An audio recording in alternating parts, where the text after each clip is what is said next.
Les différences entre la France et le Brésil en matière de qualité sont immenses.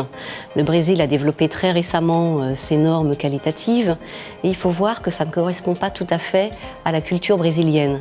Le Brésilien est attaché à la relation, beaucoup plus qu'à l'exécution d'une tâche. Les Français seront beaucoup à un moment à se dire bon, on n'est peut-être pas exactement dans les clous, mais d'un autre côté, ça fonctionne, donc on peut imaginer que ça suffit. Les Japonais, ils vont avoir un contrôle qualité qui va être beaucoup plus processé.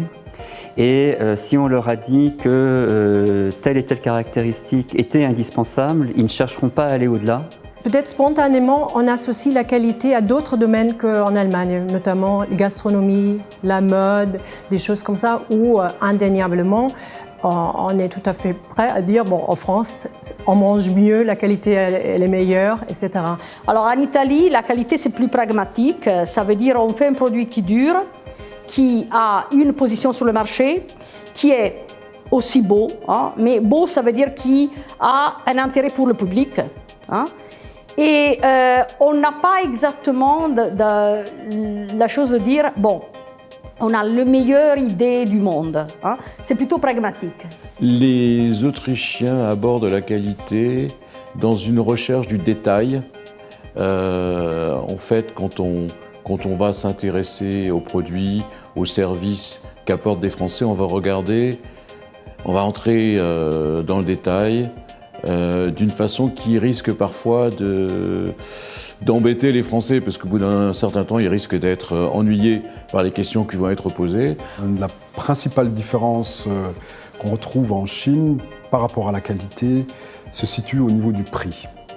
Les Chinois, d'une manière générale, bien sûr, vont préférer acheter quelque chose de peu cher, la qualité n'étant pas le premier critère, mais le prix étant le premier critère. J'ai remarqué pendant ma période sur mes opérations, on pouvait négocier difficilement parce que c'est ancré dans le concept russe. Les entreprises brésiliennes ont tenté de mettre en place des systèmes de lean management, des systèmes de qualité. On s'est aperçu très vite que ces normes, ces directives étaient mises de côté et que c'est simplement la relation qui va s'établir entre un directeur de production, entre un chef d'atelier et autres, que le message de la qualité va passer et que le collaborateur brésilien travaillera pour son chef uniquement. Et donc c'est le chef désormais qu'il faut former à la qualité, ça va passer par là. La qualité en Allemagne, ça doit répondre à un cahier de charges assez strict, hein. Ça doit répondre aux attentes du consommateur parce que ça c'est au final ce qui compte. Alors l'Autriche a hérité de son histoire un côté administratif assez poussé, donc il va y avoir beaucoup de tests, de contrôles qui sont mis en place et on va vérifier de façon continue où est-ce qu'on se trouve par rapport à la qualité. Je crois que c'est une différence assez importante par rapport à d'autres pays.